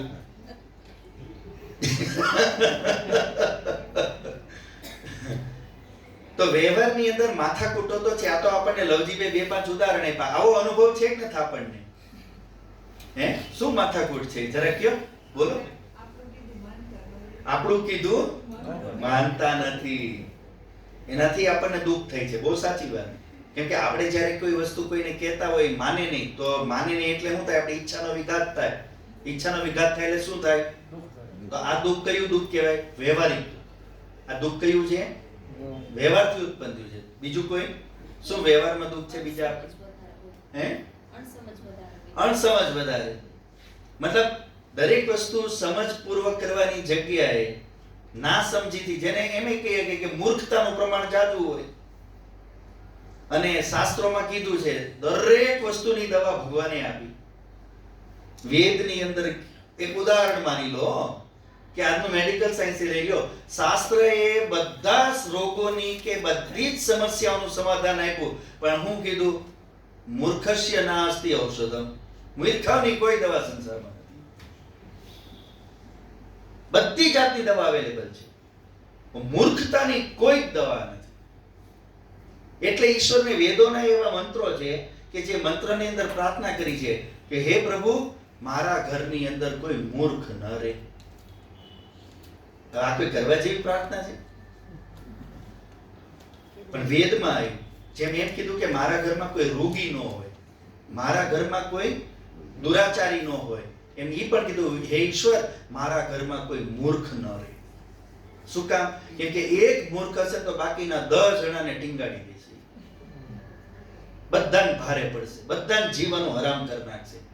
એક વ્યક્તિની મૂર્ખતા આખા ઘરને ભારે પડે. એટલે એ મૂર્ખ કોઈ મારામાં ન રહે. હવે એવો મૂર્ખો રોડ ઉપર નીકળી ગયો હોય તો શું થાય? જ્યાં જશે એટલે સુધી બધાને દુખી કરતો કરતો જશે. તમે જોજો આવા મૂર્ખા કેટલા રોડ ઉપર ફરતા હોય છે વાહન લઈ. તમે હોર્ન મારો તો હલ્લે નહીં. આવા મૂર્ખા. તો મૂર્ખતા એ શું છે? આપણા વ્યવહારની અંદર એક સમસ્યા છે, આપણા જીવનમાં દુઃખનું કારણ છે. વ્યવહારની અંદર ઘણા પ્રશ્નો છે, કોઈ આટલા નથી આપ બોલો, આપ જાણો છો. નાની નાની વાતની અંદર આપણે એકબીજા સાથે ક્લેશ છે. બોલવામાંય વાંધો, ઉઠવામાંય વાંધો, લેવામાંય વાંધો, દેવામાંય વાંધો, જોવામાંય વાંધો. જોવાઈ ગયું તો કે મારે સામું જોતા હતા. એટલે જ્યારે આખું માઇન્ડ ઓલું થઈ જાય તો વ્યવહારની અંદર ઝઘડા ઝઘડા ઝઘડા જ. અને આ વસ્તુ જ્યારે આપણી અંદર વ્યવહારમાં વધી જાય એટલે જીવવાની મજા રહે નહીં. ભલે મર્સિડીઝ ઘરમાં પડી હોય, ભલે બેંકની અંદર ગમે એટલું બેલેન્સ પડ્યું હોય, માણસને માણસ જોઈ ગમતું નથી. માણસને માણસ જોઈ, મોઢું જોઈ જો ગમતું નથી ઘરમાં, તો રહેવાની મજા જ ક્યાં રહી? તો આ વસ્તુ આપણા જીવનની અંદર, સમાજની અંદર આપણી આજે ખૂબ વધી રહી છે. વ્યવહારિક પ્રશ્નો ખૂબ વધી રહ્યા છે. તો આ જે વ્યવહારિક પ્રશ્નો અને સમસ્યાઓ આપણી જે છે, જેમ કે સ્વભાવની અંદર જે ઉદાહરણ આપ્યું લવજીભાઈજી કે એના ઘરે ગાડી છે, મારા ઘર નથી. પણ ઘણી વાર કેવું થાય, મારા ઘરે છે પણ એની મોટી છે, મારી તોય વાંધો. એની આ કંપની છે, મારી આ કંપની, એ વાતમાં દુઃખ હોય પાછું. કંપનીને લઈને માથાકૂટ હોય, બ્રાન્ડને લઈને માથાકૂટ હોય. ન હોય ઈ દુઃખ તો એમ છે, પણ હોય તોય દુઃખ હોય, એ વસ્તુ સમજવાની. તો આ દુઃખ કયું કહેવાય? હાથે હળગાવેલું, ઊભું કરેલું. તો આ કયું દુઃખ કહેવાય? ઈર્ષ્યાનું દુઃખ કહેવાય. કયું કહેવાય? ઈર્ષ્યા. આવી જ રીતે લાલચનું દુઃખ હોય કે ન હોય? આપણે કોઈ પાસે બહુ વધારે પડતી અપેક્ષાઓ રાખવા માંડીએ કે આ મને હું જાવે એટલે મને નમસ્તે કરે ને ઊભો થઈને સામો આવે ને મને ખુરશી આપવી જોઈએ ને મને આમ કરવું જોઈએ ને મને પાણી દેવું જોઈએ. હવે આ અપેક્ષાઓ વધી ગઈ હોય અને હવે એ વસ્તુ આપણને એ રીતે હવે પાછા આપણે લાયકઈ ન હોય, લાયકઈ ન હોય અને પાછું માન બહુ જોતું હોય અને હવે એને ન મળ્યું તો શું થવાનું? કોણ જવાબદાર છે? હું જ. મારી લાલચે હું દુખી થયો, લાલચ પાળી જ શું કામ? એટલે અત્યારે સમાજની અંદર જે છે નથી એનું દુઃખ ઓછું છે. મારી પાસે કંઈક નથી એ દુઃખ ઓછું છે, પણ તારી પાસે જાજુ કેમ? એનું દુઃખ વધારે. એ દુઃખ બહુ જાજુ છે, એનો વધારે પ્રશ્ન છે. તો આ તો બધું હાથે ઊભું કરેલું છે. તો કહેવાનો મતલબ આજની પરિસ્થિતિની અંદર ઈર્ષ્યા છે કે આવી લાલચો છે, અનાવશ્યક અપેક્ષાઓ છે, આ બધી વસ્તુઓ જ આપણા ઘરની અંદર પ્રશ્નો ઊભા કરી રહી છે કે આપણા જીવનની અંદર કે ફેમિલીની અંદર કે સોસાયટીની અંદર પ્રશ્નો ઊભા કરી રહી છે. આ સમસ્યાઓ જે છે. તો હવે ઈર્ષ્યાનું એક ઉદાહરણ લઈ લો. માન લો કે જે ઈર્ષ્યા નામનું તત્વ છે જે વ્યક્તિની અંદર, અને આ ઈર્ષ્યા કોઈ શું લાગે છે ખાલી સેકન્ડ 2 સેકન્ડ માટે આવે? ઈર્ષ્યા આવી, ક્રોધ આવ્યો કે કોઈ લાલચ આવી કે લોભ આવ્યો તો આ સેકન્ડ 2 સેકન્ડ માટે હોય કે એની લોંગ ઇફેક્ટ હોય? લાંબી અસર હોય ને એની અસર થોડી લાંબી ચાલે અને એક જ વાર દિવસમાં થાય. ઈર્ષ્યા કોઈ યાર એવું જોઈએ કે આજ આખા દિન એક ઈર્ષ્યા કરી લીધી એવું હોય? એ તો શરૂ જ રહે અને ઘણાને તેમાં માસ્ટરી આવી જાય, બસ ઈર્ષ્યા જ કરવાની અમારથી. એ સિવાય ધંધો નહીં કરવાનો. એક જ વસ્તુ સવારથી રાત કરે જ જવાની, નાની નાની વાતમાં કરે જ જવાની. સ્વભાવ થઈ ગયો. હું થઈ ગયો કેમ કે એક વસ્તુને વારંવાર કરીએ એટલે આપણો શું થઈ જાય? સ્વભાવ, ઈર્ષ્યાનો સ્વભાવ. હવે વાત વાતમાં તમે જોજો, અમુક માણસને વાત વાતમાં ઈર્ષ્યા જ કરતો હશે, અમુક માણસ વાત વાતમાં નિંદા જ કરતો હશે, અમુક માણસ વાત વાતમાં ચુગલી જ કરતો હશે, અમુક માણસ વાત વાતમાં તમે જોજો જૂઠ જ બોલતો હશે. આ સ્વભાવ થઈ ગયો. શું થઈ ગયું? એકની એક વસ્તુ વારંવાર કરતા કરતા એ આપણો શું થઈ ગયો? સ્વભાવ. અને આ જે સ્વભાવ રહ્યો એના લીધે હવે શું થવાનું? વ્યવહારમાં આપણે દુઃખી રહેવાના અને બીજાને દુઃખી કરવાના. એવું બની શકે કે ઈર્ષ્યા હોય અને સુખ થાય? એવું બની શકે? ક્રોધય આવે ને મજાય આવે એવું બને? એવું બની શકે કે ન બની? શું લાગે છે આપને? ક્રોધય આવે અને મજાય આવે એવું બની શકે? બને? બને કે નહીં માતાજી? મૂર્ખા હોય ને બને. બહુ સાચી વાત છે માતાજી. કેમ કે જ્યાં સુધી આપણી ગુસ્સો એની પર કરી ન લઈએ ત્યાં સુધી શાંતિ થાય. તેનો મતલબ મજા તો આવે જ. જ્યાં સુધી હું એની ઈર્ષ્યા ન કરી લઉં ત્યાં સુધી શાંતિ થાય. જ્યાં સુધી ઓલા એક બે જણના કાનમાં વાત નાખી ન દઉં ત્યાં સુધી હજમ થાય નહીં. તો હવે એક બાજુ આ વસ્તુને હારી માનવી ખરાબ. જો ખરાબ હોય તો કોઈ કરે નહીં, પણ કર્યા વિના મજાઈ ન આવતી. તો આ વસ્તુઓને હારી માનવી કે ખરાબ? ઈર્ષ્યાને, નિંદાને, ચુગલીને અને સારા માનવા કે ખરાબ? શું લાગે છે આપને? આ વસ્તુ સારી છે કે ખરાબ? વ્યક્તિ માટે મજા છે પણ સમાજ માટે ખરાબ છે. હવે જો અત્યારે એવું છે, મારે સમાચાર હું લઈ દેવો, મરતો જ મરે, હું તો મારું છું. વાત તો આપની સાચી, પણ ભાઈ મારું રીતે એવું ને તમારું હોય ભલે. અહીંયા તો મારા આય બાપા છે, એમાં તમારો સમાજને હું ક્યાં જોવા જાઉં? આજનો જમાનો એવો છે, એને એનાથી જ મતલબ છે, એનાથી આગળ એને કઈ બુદ્ધિ ચાલતી જ નથી કે બીજાને શું પ્રોબ્લેમ થઈ રહ્યો છે. હું જે રીતે બોલું છું, જે રીતે ઉઠું છું, જે રીતનો હું આગ્રહ રાખું છું, જે રીતનું જીવન જીવી રહ્યો છું, એનાથી બીજાને શું તકલીફ પડી રહી છે એની હારે મને તમારા પ્રોબ્લેમ સાથે કોઈ લેવા દેવા નથી. મને તો મારા પ્રોબ્લેમ સાથે જ લેવા દેવા છે. પણ ઈ જ ઝઘડાનું કારણ છે ને. એ જ છે. એટલે એ જ ચર્ચા એટલે જ કરવી પડી હા. કે આપણને બીજાના પ્રોબ્લેમ સાથે કોઈ લેવા દેવા નથી.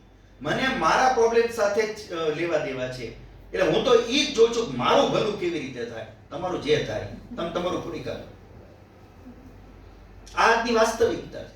તો ઈ જોવાની ખૂબી છે કે આ જે ઈર્ષાનો ને એનો જે સ્વભાવ અને જે રીતે હું આના લીધે એકબીજા સાથે વસ્તુ કરું, તો ઈ વ્યક્તિ સુખી હશે કે દુખી?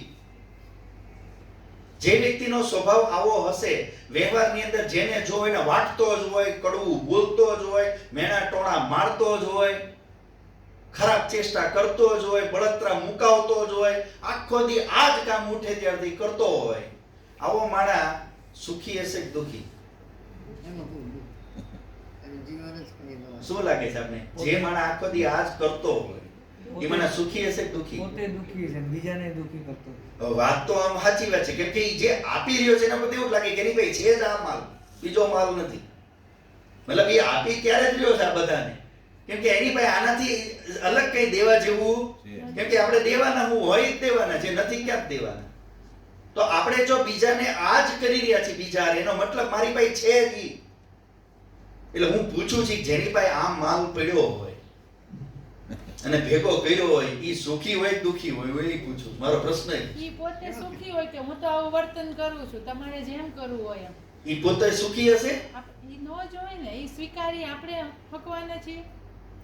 એટલે આપનું તસલ થાય છે ને. એટલે આપનું કેવું શું છે કે જે ઈર્ષા કરતો હશે અને બીજાને ઝઘડા કરતો હશે ઈર્ષા કરીને, ઈ વ્યક્તિ અંદરથી સુખી હશે કે દુખી હશે? હું ઈ હોય પૂછું. દુઃખી પણ વ્યક્ત એવી રીતે કરે કે હું જાણ સુખી મન કાંઈ નથી, છું. હા, મને જ મજા કે આવી. તમારે બદલવાનું, હા. મારે નહીં. મારે નહીં, તમારે પોતાને બદલવાના છે, હા. મારે બદલવાની જરૂર નથી. એટલે આપનું કેવું એમ છે કે અંદરથી તો દુખી જ હશે પણ ઈ દેખાડતો નથી. કે હું કહી દઉં છું ને કેવું કહી દઉં છું. બરાબર. એટલે જોવાની ખૂબી એ છે, આ વસ્તુને આપણામાં સમજો કરતા હમણાં થોડી વાર આપણે સ્થાન પરિવર્તન કરીએ, થોડા નીચે જઈએ. કુતરાનો સ્વભાવ શું? ભસવાનો. હસવાનો સ્વભાવ તો બરાબર, તો એમ તો એનો ભસવાનો, તો વાંદરાનો સ્વભાવ કૂદવાનો. તો એમ નથી પૂછતો, એ તો એક મૂળ વસ્તુ થઈ, પણ વિશેષતા શું છે કૂતરાના સ્વભાવની? કરડવાનો. ગળે તો સાપને વીંછી તે, પણ એની વિશેષતા શું છે? હવે ઈ વફાદારી કોના હારે? મારા ને તમારા હારે, માલિક હારે, બરાબર. પણ હું એમ પૂછું છું, અત્યારે આપણી હારે કનેક્ટ કરીને ન જો, એને એની જાતિમાં જો. સુગંધ પારખવાની. ચાલો, ઈ તો એનો એક વિશેષ ગુણ થયો. બીજું એના સ્વભાવની વાત કરું છું. એકબીજા હારે નહીં ભળવાનું, એના એરિયા બાંધેલા. આ વાત છે. કુતરાને કુતરા હારે ભળે નહીં, આ મુદ્દાની વાત. આ એનો સ્વભાવ. ઈ એની જાતિનાને દ્વેષ કરે. જે એની જાતિનો છે ને એને એની જ તે, હવે ઈર્ષા તો ન કહી શકીએ, પણ બળતરા એની જ હોય ને, ઝઘડો એની હારે, માથાકૂટ એની હારે, બીજા હારે નહીં, વધારે એની જાતિના હારે જ બાંધે. એટલે તમે જુઓ જરા કે ઈ પશુની અંદર જે આ સ્વભાવ છે, ગીધનો સ્વભાવ શું છે?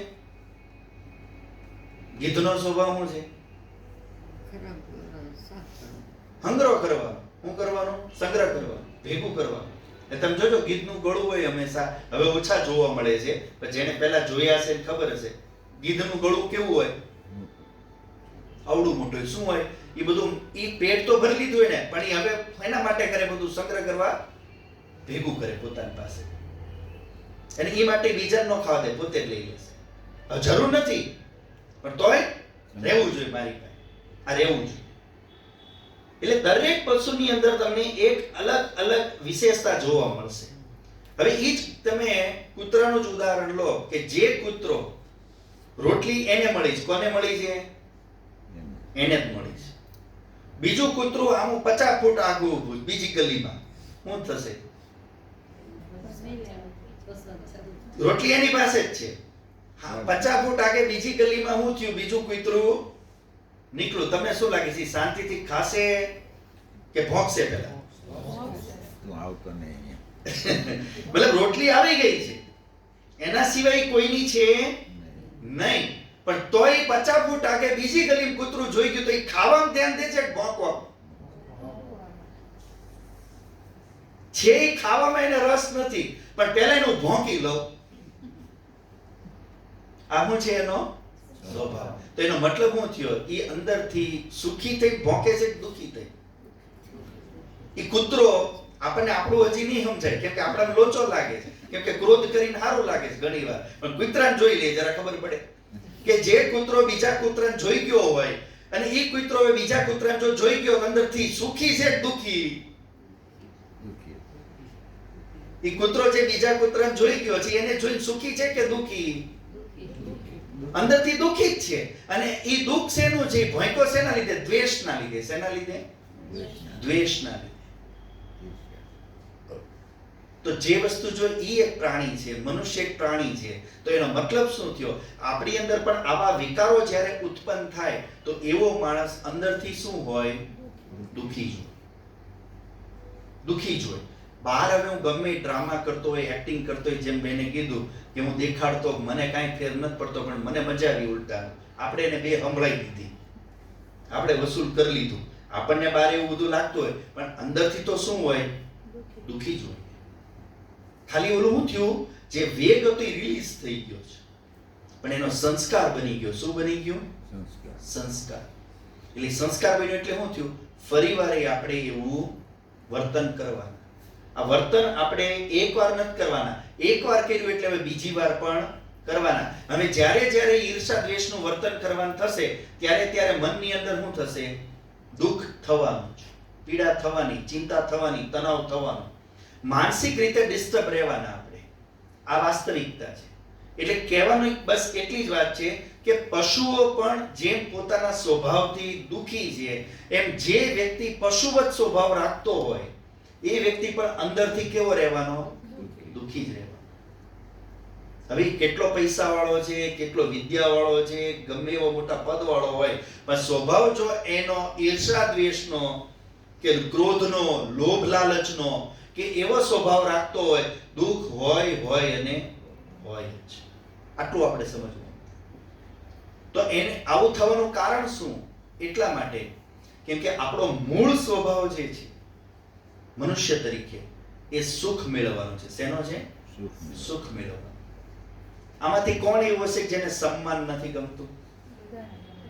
એક જણ એમ કે મને સન્માન નથી ગમતું. આવડું તો ટેણીઓ હશે ને તો એમ કહેતું છે ભાઈ માને આવું કહી દીધું. બે જણા વચ્ચે બધાને સન્માન જ ગમે છે, માન જ જોઈએ છે. કોણ એવું છે કે જેને કોઈની મદદ નથી જોતી? જેવું કોઈ દાવો કરે છે કે આથી આ જીવન કોઈની મદદ નહીં લો? એવું કોઈ ખરું? એવું કોઈ નથી. મતલબ સન્માન આપણે જોઈએ છે, સન્માન વગર ચાલશે નહીં. મદદ આપણે જોઈએ છે, મદદ વગર ચાલશે નહીં. એવું કોણ હશે કે જેને સુરક્ષા ન જોતી હોય? જે પોતાની સુરક્ષા ન ઈચ્છતું હોય એવું કોણ હશે? કોણ એવું હશે જે પોતાના અધિકારની રક્ષા કરવાનો માંગતું હોય? એવું કોઈ નહીં મળે. આપણા બધાની મૂળભૂત જરૂરિયાત છે શું? પ્રેમ. પ્રેમ. એક પણ વ્યક્તિ એવું આપણને નહીં મળે કે જેને પ્રેમ ન જોતો હોય, કે કોઈ મને પ્રેમ ન કરે, કે મારે કોઈનો પ્રેમ નથી જોતો. ફોરેનની અંદર માણાનો પ્રેમ નથી મળતો એટલે કૂતરો લાવીને પ્રેમ કરે છે. એની વાત શું દેખાડે છે? કે પ્રેમ વગર ચાલે. તો મનુષ્ય એક સામાજિક પ્રાણી છે. આજે આપણે કહીએ છીએ એટલા માટે કહીએ છીએ કેમ કે માણસને પ્રેમ વગર ન ચાલે, માણસને માન સન્માન વગર ન ચાલે, માણસને મદદ વગર ન ચાલે, માણસને એકબીજાથી રક્ષા વગર ન ચાલે. અમારે જોઈએ અને જોઈએ. જો આ વસ્તુઓ મારી પાસે હોય તો હું સુખી રહી શકું. જો આ વસ્તુઓ મારી પાસે ન હોય તો હું ક્યારેય સુખી રહી શકું નહીં. સાધનો ભલે ગમે એટલા હોય, પણ મને પ્રેમ ન મળતો હોય, મને સન્માન ન મળતું હોય, મને જો સહયોગ ન મળતો હોય તો હું સુખી ક્યારેય રહી શકું નહીં. તો આ બધી વસ્તુ આપણા હાથમાં છે કે બીજાના? આપણા. મને પ્રેમ જોઈએ છે, મને સન્માન જોઈએ છે, મને મદદ જોઈએ છે, મને સુરક્ષા જોઈએ છે. આ મારા હાથમાં છે કે બીજાના? મને દેવું કે ન દેવું? કોના હાથમાં છે? આપણા કે બીજાના? આપણા કેટલા જણા આપણાનું માને છે? કેટલા જણા બીજાનું માને છે? બીજાના અરસપરસ. તમે પ્રશ્નનો સમજ્યા. મને પ્રેમની જરૂર છે એનો મતલબ હું થયો મારી પાસે પ્રેમ જરૂર ક્યારે હોય કોઈ વસ્તુની? નો હોય તો ન હોય તો પ્રેમ શું છે? મારી જરૂર, જરૂરિયાત છે. તો હવે ઈ મારા હાથમાં છે કે બીજાના હાથમાં? માન સન્માન મારે જોઈએ છે, તો એ સન્માન મને તમારે આપવું કે ન આપવું ઈ મારા હાથમાં કે તમારા હાથમાં? તમારા તો મારા એ એક અલગ ફિલોસોફી થઈ. હું અત્યારે બેઝિકલી સમજાવું છું. પહેલી ઈ વાત સાચી, રૂલ્સ બે બાજુનો છે, પણ ઈ સ્વતંત્ર કોણ છે? હાથમાં કોના? તમારા ઘરે મને જમવા આવવું છે, મારા હાથમાં કે તમારા? અમારા હાથમાં. મારે તમારા ઘર જમવા આવવું છે, મારા હાથમાં કે તમારા? અરે તમે બોલાવો તો આવું, તમે ન બોલાવો ક્યાંથી આવો? તમે મને માન આપશો, મને આપવું કે ન આપવું એ તમારા હાથમાં છે. તમે આપો એ તેને મન થાય તો નોય આપો. તો આ વસ્તુ રહી જે આપણા જીવનમાં જરૂરી છે, ઈ આપણા હાથમાં નથી, ઈ સામેવાળાના હાથમાં છે. કોના? આપણને સન્માન દેવું કે ન દેવું, આપણને પ્રેમ દેવો કે ન દેવો, આપણને મદદ દેવી કે ન દેવી, ઈ વિષયમાં ઈ વાતમાં સામેવાળો સ્વતંત્ર છે. દે પણ અને ન પણ દે. આપણી અપેક્ષા વધુ હોય ને કે કેમ મને માન ન આપ્યું. ઈ અલગ વિષય છે, પણ હું અત્યારે કહેવા શું માંગુ છું, આપણે જરૂર છે આ વસ્તુઓની. કેટલી છે ને કેટલી ની ઈ વાત નથી, પણ જરૂર તો છે. પણ ઈ જરૂર એટલે છે ઈ કોના હાથમાં છે? સામેવાળા. એક એક્ઝામ્પલ, તમને ફર્સ્ટ ક્લાસ 10,000 ની જોડી કે 50,000 ની કે 1 લાખ રૂપિયાની જોડી પહેરાવી ચંદ્રમા પર ઉતાર દે તો? તમને 1 લાખ રૂપિયાની જોડી પહેરી ચંદ્ર પર ફરવાનું ગમે કે ધરતી પર ફરવું ગમે? ચંદ્ર ઉપરની તો ખબર જ નથી કે ત્યાં જઈને શું ખબર કરવાનું. કઈ નહીં, એકલા તો હશો જ નહીં. માનો તમને જીવવાના, હું કહું છું કઈ નહીં થાય. અહીંથી લાખ રૂપિયાની જોડી પહેરી ચંદ્રમા ઉપર ગયા તો તમને ઈ કપડા પહેરીને ન્યા ફરવું ગમે કે ધરતી ઉપર? શું કામ? હે? આ લાખ રૂપિયા ખર્ચ્યા છે, અમથા ખર્ચ્યા છે. શું કામ ખર્ચ્યા છે? કારણ કે જોવે 5 જણા, 5 જણા જોવે મને. જોશે તો હું થશે? ખાલી જોવે એટલું ઉદ્દેશ્ય છે કે જોઈને હું જોઈએ છે? વખાણ. કે ઈ મારા વખાણ કરે. હવે આ વખાણ ક્યારે થઈ શકે? આ સુખ મને ક્યારે મળે? હામો કોક જોવા વાળો હોય તો એમ પ્રેમે મને હામો કોક કરવા વાળો હોય તો મળે, કોક માન દેવા વાળો હોય તો મળે. અને માન વગર ચાલે, પ્રેમ વગર ચાલે, કેમ કે આપણે શું છીએ? સામાજિક. અને આ એના માટે એટલે સામાજિક પ્રાણી કીધું, કેમ કે આ વસ્તુ જે આપણે જોઈએ છે એ બીજાના હાથમાં છે. એને દેવી હોય તો દેશે, ન દેવી હોય તો નહીં દે. તો આપણે જેવી વ્યવસ્થાને વ્યવહાર બનાવશું એવું પરિણામ આવશે. આપણે લેવા દેવાનું વાતાવરણ બનાવશું તો એ આપણને લેશે દેશે. આપણે નહીં બનાવીએ તો એ નહીં બનાવે. અને જો એ નહીં બનાવે તો હવે 2 જણા કેવા થઈ જશે? સરખા. સરખા. સરખા એટલે કેવા? સ્વાર્થી. હા. કેવા થઈ ગયા? તો માણસમાં પશુમાં આ સ્વભાવમાં આટલો જ ફેર. પશુને કઈ દેવાનું ન હોય, હંમેશા લેવાનું. લેવાનું જ હોય. જ્યારે માણસ તરીકે એવી રીતે ચાલી શકે નહીં. અહીંયા કેમ કે તમારે દ્યો તો તમને મળે, ન દ્યો તો ન મળે. તમારે જો આ મેળવવું હોય તો દેવું પણ પડે. આ ડિફરન્સ છે પશુમાં અને માણસમાં. હવે કોઈ માણસ થઈને જો આ રૂલ્સ તોડતો હોય, મારે મારા નિયમ પ્રમાણે, વ્યવહારિક પરિસ્થિતિઓ પ્રમાણે મારાથી કોઈ મોટા છે તો મારે એને માન દેવું જોઈએ, પણ માની લો હું દેતો નથી. મારે કોઈ બીજાને માન લો કોઈ સેવા દેવી જોઈએ પણ હું દેતો નથી, તો હું કર્યો રૂલ્સ બ્રેક કરી રહ્યો. શું કરી રહ્યો છું? માનવ સમાજનો, પરિવારનો હું નિયમ તોડી રહ્યો છું. તો હવે મારે પણ બીજા પાસેથી આશા રાખવાની ભૂલી જવાય. મારે લેવું તો છે પણ દેવું નથી. અને જ્યારે ઈ નો દઉં એટલે વ્યવસ્થા બગડે, અને વ્યવસ્થા બગડે એટલે ન્યા આવે માણસોનો સમાજ નો કહેવાય, પશુ સમાજ કહેવાય. કયો કહેવાય? અને ન્યા તો ખેંચમ ખેંચી જ હોય, બટકા ભરવાના હોય, અને ન્યા પછી કોઈ શાંતિથી રહી શકે નહીં. તો આજે પરિવારે શું બનતા જાય છે? જંગલ. સોસાયટી શું બનતી જાય? જંગલ. સમાજ કેવો બનતો જાય છે? પશુવત. તો એ વસ્તુ સમજવાની કે વ્યવહારમાં આજે જે આ પ્રશ્નો ઊભા થયા છે એ શેના લીધે ઊભા થયા છે? ક્યાંક ને ક્યાંક આપણી માણસાઈમાં કમી આવી છે. એક માણસ તરીકે મારો જે સ્વભાવ હોવો જોઈએ, એક માણસ તરીકે મારે જે મારો રોલ પ્લે કરવાનો છે, કે મારી જે ડ્યુટી છે એ મેં ક્યાંક ને ક્યાંક એને મેં એ નિયમને તોડ્યો છે. એ નિયમ તૂટ્યો છે એટલે અવ્યવસ્થા ઊભી થઈ છે. એ અવ્યવસ્થા ઊભી થઈ છે એટલે હવે વ્યવહારમાં શું છે? ટક્કર. એટલે હવે એનાથી શું છે? દુઃખ. તો આ વસ્તુથી બચવા માટે, આમાંથી બહાર નીકળવા માટે આ રૂલ્સને આપણે લાગુ કરવો પડે, આને મેન્ટેન કરવો પડે, આ વ્યવસ્થાને ફરીથી ચાલુ કરવી પડે. તો પાછું શું થાય? સરસ્વતી નદી પાછી વહેતી થઈ જાય. તો આને આ નિયમને ફરીવાર આપણા લાઈફમાં આપણે લાવવાની જરૂર છે. તો આપણે ઈ જોવાનું છે અત્યારે કે આપણા વ્યવહારમાં એવા ક્યાં ક્યાં એવા દોષ છે કે આપણે નિયમ તોડી રહ્યા છીએ. આપણા સ્વભાવમાં હશે કે નહીં હોય? જો અત્યારે આપણે બીજા કોઈ માટે કંઈ સાંભળવા બેઠા, કોના માટે બેઠા છીએ? આપણા માટે જ બેઠા છીએ. અત્યારે આપણે આપણું જ આત્મનિરીક્ષણ કરવાનું છે.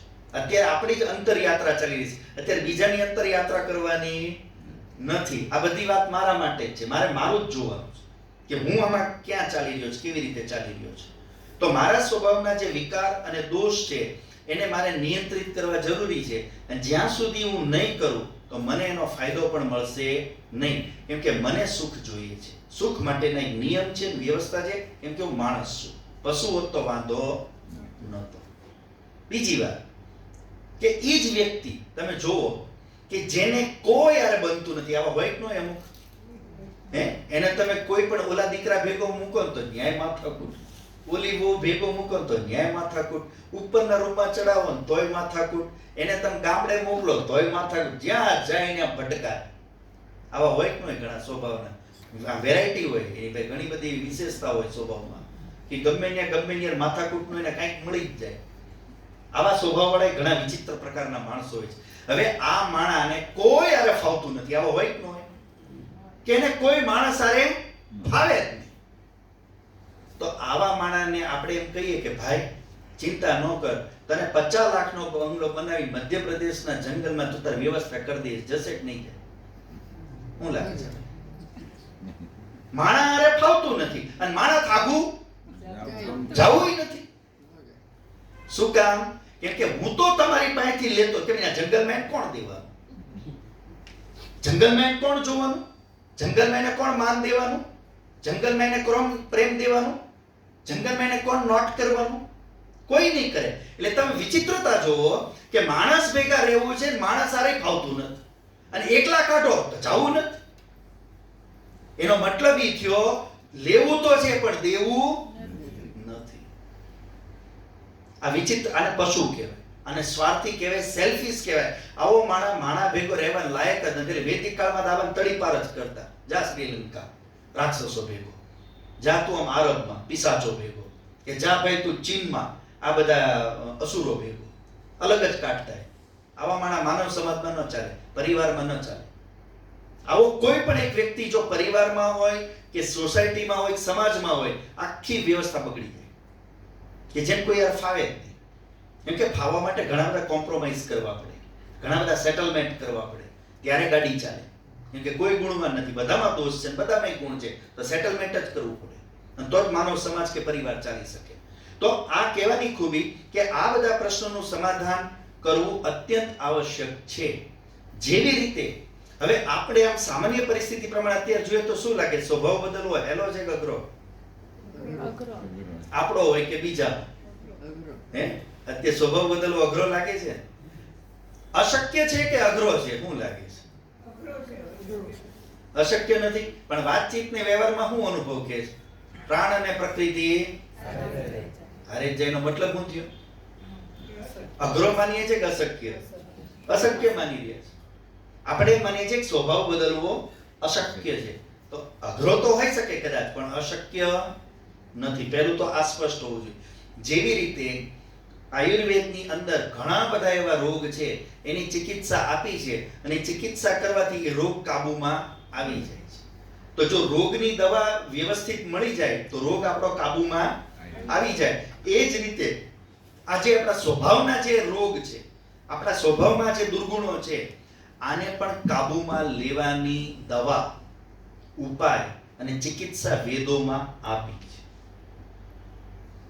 એ દવા, એ ઉપાય આપણે જો વ્યવહારમાં અમલ કરવાના ચાલુ કરી દઈએ, પ્રયાસ કરવાનો, પ્રેક્ટિસ કરવાનું, ટ્રાય કરવાનું જો આપણે ચાલુ કરી દઈએ તો 100% સ્વભાવ બદલાઈ જાય એમ છે. અશક્ય નથી. કેમ કે એવા ઘણા અઘરા કામ છે જે આપણે શીખી ગયા, જરૂર પડી માથે આવ્યું તો શીખી ગયા. એટલે એ ત્યારે જ તે પહેલા અઘરા લાગતા હતા, પણ માથે આવ્યું અને મહેનત કરી તો એ કામ આપણને ફાવી ગયા, આવડી ગયા. તો આ કોઈ અઘરી વસ્તુ તો હોઈ શકે થોડી ઘણી, પણ અશક્ય નથી. અને આપને શું લાગે છે વધારે? પૈસા કમાવાની જરૂર વધારે છે કે સ્વભાવ સુધારવાની જરૂર વધારે? હાલમાં ઘરમાં આપણી જે કઈ પરિસ્થિતિ, સાધનો બધું છે એમાં જરા જો આજે પૈસા વધારવાની જરૂર ચાચી છે કે આપણા સ્વભાવને સુધારવાની જરૂર ચાચી? જીવવા માટે જરૂરી લગભગ બધું છે આપણી પાસે. અત્યારે એવું નથી કે આપણી પાસે કઈ જીવવા માટે કઈ ઘટતું હોય કે જેના વિના આપણે ભીખા દેશા રહી જતા હોય કે આપણું કોઈ કામ અટકતું હોય. અત્યારે એવી પરિસ્થિતિ હું નથી માનતો કે આપણા કોઈની લગભગ હશે. તો અત્યારે સૌથી વધુ જરૂર પૈસા કમાવાની છે, એની ના નથી, પણ એનાથી વધારે જરૂર કઈ છે? સ્વભાવ. માની લો તમે એક દિવસમાં 1 લાખની એક ફેમિલી ઇન્કમ કરે છે, રોજની કેટલી? આ વસ્તુ આનંદદાયક છે કે નથી? સુખ આપીએ કે ન આપીએ? પણ 1 મિનિટે ભેગા બનતું નથી લાખ રૂપિયાની આવક વાળા ઘરમાં. 1 મિનિટે એકબીજાને ભેગા બનતું નથી. શું હશે? એ લાખ રૂપિયાનો આનંદ જાજો હશે કે ભેગા ન બનવાનું દુઃખ જાજુ હશે? માથાકૂટ જાજી હશે. પૈસા આવે છે પણ એકબીજાને 1 મિનિટે ઊભા વાત કરતા નથી કે બેને એકબીજાને ગમતું નથી. એ લાખ રૂપિયાનો આનંદ કેટલો રહેવાનો? પણ ઊંધું કરો કે રોજના ખાલી 1000 કે 10,000 રૂપિયા જ આવે છે, પણ 1-2 કલાક હોય, આખો દી હોય, આનંદથી ભેગા હળી મળીને રહી શકે છે. સુખ વધુ હશે કે ઓછું? તો સ્વભાવનું સુખ એક અલગ છે, સાધનોનું સુખ એક અલગ છે, પણ સ્વભાવનું સુખ એક અલગ છે. એ સ્વભાવનું સુખ જે છે, કેમ કે સાધનો આપણી પાસે હોવા છતાંય જે સમસ્યા છે કે આજે માનસિક ચિંતા અને ડિપ્રેશન છે, એમાં એક કારણ છે આપણો સ્વભાવ. આપણે આપણા સ્વભાવથી પોતાને નુકસાન કરી રહ્યા છીએ, આપણે આપણા સ્વભાવથી બીજાને હેરાન કરી રહ્યા છીએ.